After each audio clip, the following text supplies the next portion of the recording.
Good morning, children. Today we are study atmosphere. हम लोग आज अपने एटमॉस्फेयर के बारे में जानेंगे। एटमॉस्फेयर को हिंदी में हम लोग वातावरण बोलते हैं।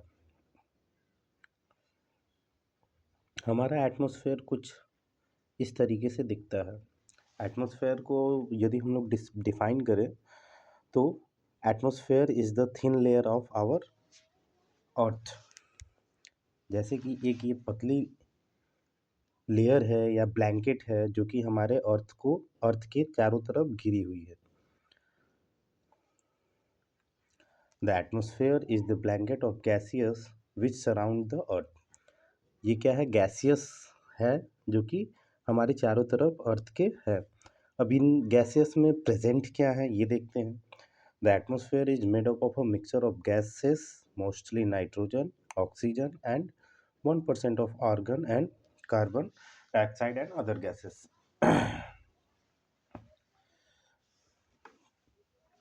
सबसे ज़्यादा जो है हमारे एटमॉस्फेयर में नाइट्रोजन प्रेजेंट है 78%। उसके बाद ऑक्सीजन और बाकी 1% में कार्बन डाइऑक्साइड और बाकी अनदर गैसेस।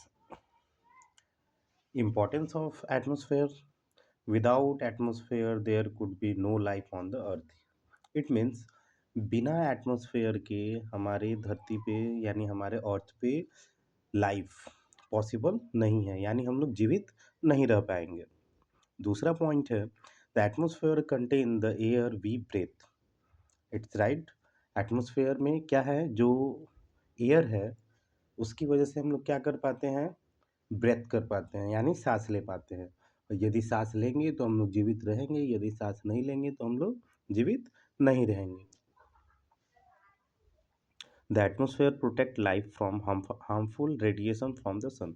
ये क्या करता है कि जितनी भी हार्मफुल रेडिएशन है जो सन से आती हैं हमारे अर्थ की तरफ, उससे भी हमारा क्या करता है? एटमॉस्फेयर प्रोटेक्ट करता है। Types of layer: the earth atmosphere can divide it into 5 main layers. It means 5 अलग अलग लेयर्स में एटमॉस्फेयर को बांटा गया है। पहला है ट्रोपोस्फेयर, दूसरा स्ट्रेटोस्फेयर, तीसरा मेसोस्फेयर, चौथा थर्मोस्फेयर एंड लास्ट वन पांचवा एक्सोस्फेयर। हम लोग 3D इमेज से इस तरह देख सकते हैं। सबसे पहला हमारा जो है वो है थर्मोस्फेयर, सॉरी ट्रोपोस्फेयर। फिर दूसरा जो है वो है स्ट्रेटोस्फेयर, तीसरा जो है वो है मेसोस्फेयर, चौथा है थर्मोस्फेयर और लास्टवा जो है वो आपका एक्सोस्फेयर है। और फिर उसके बाद हम लोग इंटर कर जाते हैं ये स्पेस में।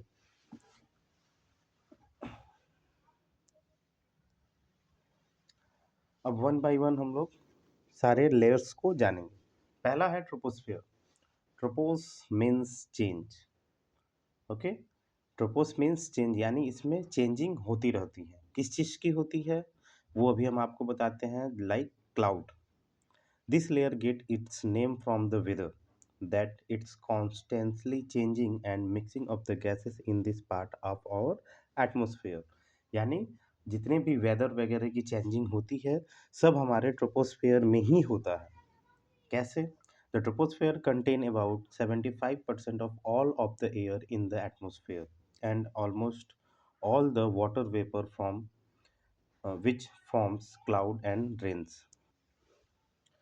इसके अंदर ही हमारा क्लाउड का फॉर्मेशन होता है, रेन का होता है और ओवरऑल 75% जितने भी हमारे 100 में से 75% जो गैस है वो हमारा ट्रोपोस्फेयर में प्रेजेंट होता है। This layer is the cold closest to the earth surface. ये हमारे अर्थ सरफेस से सबसे पास वाला लेयर है। The troposphere extend from ground to about 20 kilometre, और ये हमारा 20 किलोमीटर ऊपर की तरफ एक्सटेंड है।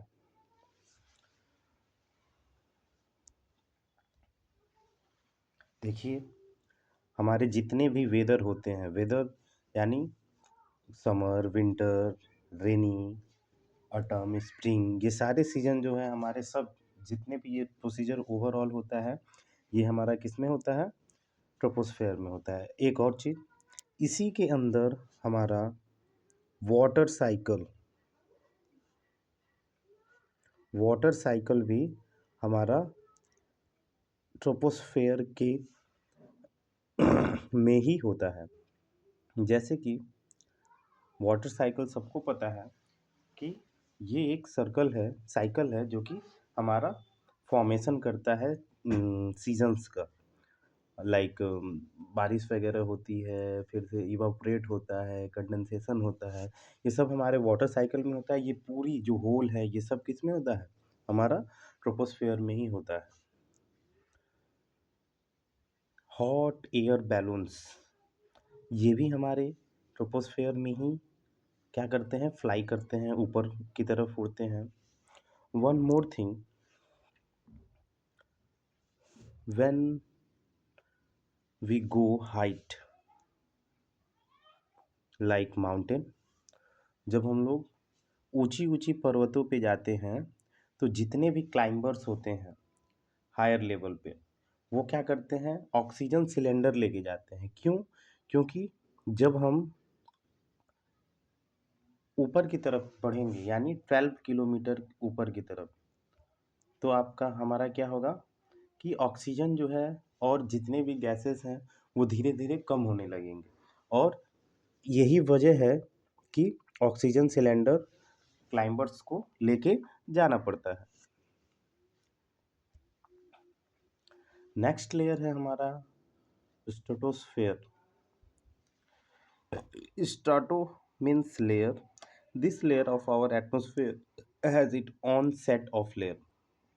इसकी खुद की सेट की हुई लेयर है जो कि boundary between the stratosphere and stratosphere is called troposphere.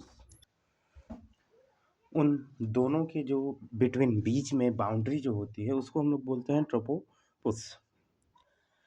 Aeroplane fly in this layer of the atmosphere. हमारी जितनी भी एरोप्लेन्स हैं वो हमारे स्ट्रेटोस्फेयर में फ्लाई करती हैं। And one more thing, it is very very very most important, जो कि हमारा है ओजोन लेयर। यानी ओजोन लेयर भी हमारा ट्रोपोस्फेयर में ही स्ट्रेटोस्फेयर में ही प्रेजेंट है। This layer contain a thin layer of ozone means O3 molecules which form a protective layer and absorb harmful ultraviolet radiation from the sun। ये ozone layer यानी O3 molecules इसके अंदर present होते हैं जो कि जितनी भी हार्मफुल अल्ट्रावायलेशन रेडिएशन आती है सन से, ये क्या करता है? प्रोटेक्ट करता है और जितनी भी मॉलिक्यूल्स होती हैं उसको ऑब्जर्व कर देता है। और last one, the stratosphere layer extends from the troposphere to about 50 kilometre above the earth surface। ट्रोपोस्फोस जो है एक्सटेंड है ऊपर की तरफ, ट्रोपोस्फोस से लेके स्ट्रेटोस्फेयर तक जो एक्सटेंड है वो अर्थ सरफेस से हमारा 50 किलोमीटर ऊपर की तरफ है। हमारी जो प्लेन है ये हमारा किसमें फ्लाई करते हैं? स्ट्रेटोस्फेयर में। फिर से ये देखिए हमारा ओजोन लेयर, ये एक पतली सी ओजोन लेयर है जो कि हमारा स्ट्रेटोस्फेयर में है, जो कि स्ट्रेटोस्फेयर से के बीचों बीच है। जितनी भी अल्ट्रावायलेशन रेडिएशन आती है उसको क्या करती है? रिफ्लेक्ट करती है और ऑब्जर्व करती है। नेक्स्ट लेयर है mesosphere. Meso means middle. This layer is located above the stratosphere and below the thermosphere. ये हमारा बीचों बीच लेयर स्थित है जो कि स्ट्रेटोस्फेयर से ऊपर और थर्मोस्फेयर से नीचे हमारा क्या है? प्रेजेंट है। It is the third layer in our atmosphere. ये हमारा तीसरा लेयर है एटमोस्फेयर का, which is 35 kilometre thick. The transition boundary which separate the mesosphere of the stratosphere is called stratopause. ये हमारा मेसोस्फेयर और स्ट्रेटोस्फेयर की एक जो बाउंड्री है उसको हम लोग स्ट्रेटोपुस के नाम से जानते हैं, जो कि 35 किलोमीटर की एक पतली लेयर है। In mesosphere, air molecules to absorb incoming electromagnetic radiation from the sun. इसके अंदर क्या है कि जितनी भी सन से इलेक्ट्रोमैग्नेटिक रेडिएशन आती हैं वो क्या करता है कि एब्जॉर्ब कर लेता है। Most meteoroid burn up in this atmosphere layer. ज़्यादातर जो मेट्रॉयस होते हैं इस लेयर में आते ही बर्न हो जाते हैं यानी जल जाते हैं और टूट टूट के छोटे छोटे पार्ट में वो बिखर के गिर जाते हैं। अ meteorite is a piece of a rock of a matter that has been broken off the inner space travel through the atmosphere। और ये मतलब जब एंट्री करते हैं तो वो आएंगे और बर्न हो जाएंगे। when they cross the mesosphere friction and movement cause the meteoroid to burn on appear as a light crossing in the sky। और जब ये क्रॉस करते हैं मेसोस्फेयर में तो फ्रिक्शन और मूवमेंट की वजह से इनके अंदर बर्निंग हो जाती है जिसकी वजह से ऐसा दिखता है लाइटनिंग लाइट सा आपको आकाश में देखने को मिलता है कुछ इस तरीके से। नेक्स्ट लेयर है हमारा थर्मोस्फेयर। थर्मो मीन्स हीट, एक तरीके का ये हमारा हीट लेयर भी है। This layer has extremely high temperature and located above the mesosphere and below the exosphere. और ये हमारा सबसे हाई टेम्परेचर है और मेसोस्फेयर से ऊपर और एक्सोस्फेयर के नीचे यानी बीचों बीच, इन दोनों के बीच में थर्मोस्फेयर प्रेजेंट है। The boundary between the mesosphere and thermosphere atmospheric region is called mesopause. और ये जो बाउंड्री है वो हमारा थर्मोस्फेयर और मेसोस्फेयर से जो ऊपर बाउंड्री है उसे हम लोग मेसोपुस के नाम से जानते हैं। It is the hot layer of the atmosphere। The thermosphere extends from the mesosphere to 500 kilometre above the surface of the earth। ये हमारा और सरफेस से 500 किलोमीटर ऊपर की तरफ एक्सटेंड है। The Arora, northern light and southern light. जो अरोरा का जो प्रोसेस है वो हमें इसी लेयर में दिखाई देने को पड़ता है। Satellite mostly occur in this layer. जितने भी सैटेलाइट्स हैं जनरली इसी लेयर्स में प्रेजेंट होते हैं। अब थोड़ा सा जान लेते हैं अरोरा क्या है। An aurora is the natural light display in the sky particularly in the high latitude region that is cause by collision energetic charge particles with atom. इसमें क्या है कि एनर्जिकल चार्ज पार्टिकल्स जो होते हैं उनमें कोलिजन होता है। कोलिजन होने की वजह से वो एकदम लाइटनिंग प्रोड्यूस करते हैं और अलग अलग कलर के रंग बिरंगे वो लोग लाइटनिंग प्रोड्यूस करेंगे जिसकी वजह से हम लोग उसको अरोरा बोलते हैं। कुछ ये हमें इस प्रकार से दिखाई देते हैं। And last layer is exosphere. Exo means outside यानी अब हम सबसे बाहर। Exos represent the outer most layer of the earth atmosphere. और एक्सोस्फेयर जो है हमारा वो क्या है, outer most layer of the atmosphere है। It extend from the top thermosphere to the 10,000 kilometre above the earth surface. और ये हमारे अर्थ सरफेस से 10,000 किलोमीटर ऊपर की तरफ एक्सपेंड है। In this layer atom and molecule escape into a space. और इसके अंदर या हम लोग या कोई भी रॉकेट वगैरह जब इस लेयर को क्रॉस करेगी तो फिर वो स्पेस में यानी अंतरिक्ष में चली जाएगी। Thank you. आपको वीडियो कैसा लगा ज़रूर बताएं।